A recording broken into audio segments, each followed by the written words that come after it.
Hello বন্ধুরা, শিখা spicy cooking এ তোমাদের সকল বন্ধুদেরকে স্বাগত জানাই। বন্ধুরা, আজকে আমি একটু অন্য ধরনের চাটনি নিয়ে চলে এলাম তোমাদের সামনে। তো আমি চাটনিটি কি কি দিয়ে বানাবো তোমরা দেখতে থাকো। হ্যাঁ, বলে দিচ্ছি বন্ধুরা, আমি এই চাটনিটি বানাবো খেজুরের গুড় দিয়ে। তো খেজুরের গুড় দিয়ে এই চাটনির রেসিপিটি সত্যি অসাধারণ লাগে খেতে।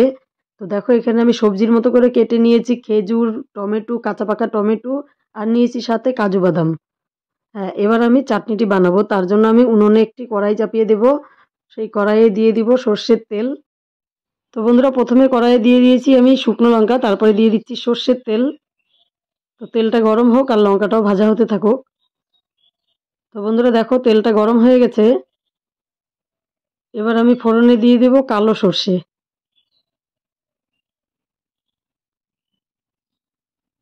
সর্ষেটাকেও একটু ভেজে নিচ্ছি।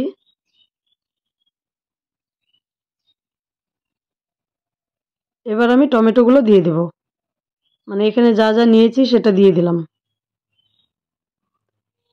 এবার নেড়ে চেড়ে খুব সুন্দর করে কিছুক্ষণ ভেজে নিতে হবে। আর একটা কথা বন্ধুরা, আমি তোমাদের সামনে বলতে চাই, কারণ কি, তোমাদের যদি ইচ্ছে না হয় লাইক দিও না, কিন্তু লাইকটা দিয়ে কিছুক্ষণ পরে তুলে নাও। খুব খারাপ লাগে এই জিনিসটা। ভালো লাগে না ভিডিও, লাইক দিও না। কিন্তু লাইক দিয়ে তারপরে মনে সান্ত্বনা দিয়ে আবার লাইকটাকে তুলে নাও, এটা কি খারাপ জিনিস না? তো এই জিনিসটা করো না। ইচ্ছে হলে লাইক দিও, সেটা রাখার জন্য দিও, নইলে দিও না। যাই হোক, এবার আমি টমেটোতে দিয়ে দিলাম স্বাদ অনুসারে লবণ। আমার কথাতে খারাপ পাবে না বন্ধুরা, কারণ কি, খুব দুঃখ লাগে লাইকটা দেওয়ার পরে লাইকটা তুলে নাও, এরকম তো ঠিক না। যেই কটা ভিউজ হয় তার মতো লাইকটা হয়ে আবার লাইকটাকে তুলে নাও, এটা ঠিক না। এবার দিয়ে দিলাম কিছুটা হলুদ গুঁড়ো, একদম সামান্য পরিমাণ হলুদ গুঁড়ো দিয়েছি। তো একটু হলুদ দিতে হয়, না দিলেও ভালো, কিন্তু দিলে কালারটা একটু ভালো হয়, তাই একটু হলুদ দিয়ে দিলাম। তো দেখো, লবণ আর হলুদ দিয়ে টমেটোটাকে আমি খুব সুন্দর করে ভেজে নিচ্ছি।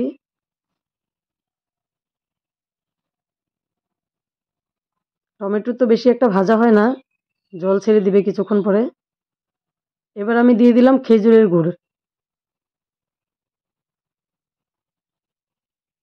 একটু বেশি করেই দিলাম, কারণ কাঁচা কাঁচা টমেটো সাথে আছে, একটু টক হবে, যার ফলে গুড়টা একটু বেশি দিলাম। তো এখানে কিন্তু মিষ্টিটা তোমরা নিজেদের আন্দাজ মতো দেবে। এবার নেড়ে চেড়ে টমেটোর সঙ্গে গুড়টাকে আমি গালিয়ে নেব।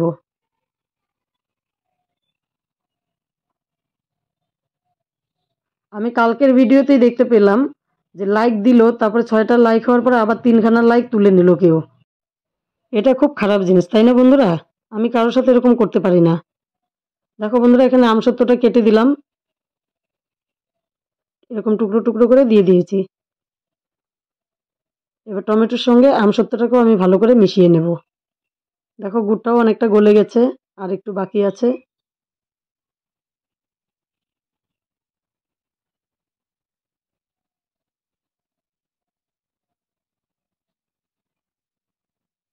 এবার একটা থালা দিয়ে ঢেকে রাখবো।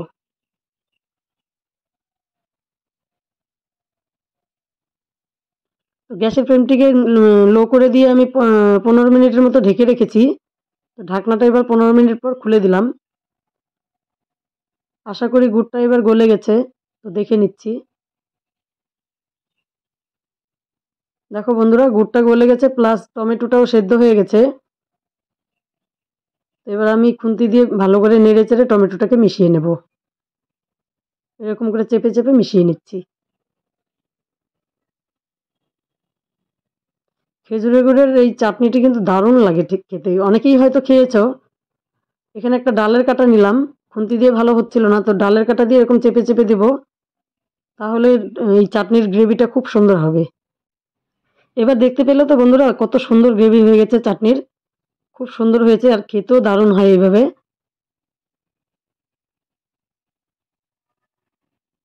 এবার খুন্তি দিয়ে আরো কিছুক্ষণ নেড়ে চেড়ে নিচ্ছি,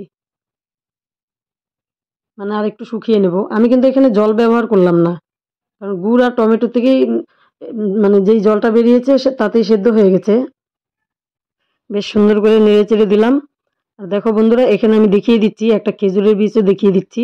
আমি কিন্তু খেজুরটাকে কেটে নিয়ে আবার বীজটাকেও রেখে দিয়েছি, কারণ কি, মেয়ে মানুষের খেজুরের বীজ, তেঁতুল বীজ, কুলের বীজ এগুলো কিন্তু ভালো লাগে চাটনিতে। যাই হোক, ভিডিওটি সম্পূর্ণ দেখার জন্য ধন্যবাদ বন্ধুরা। আমার চাটনি রেডি।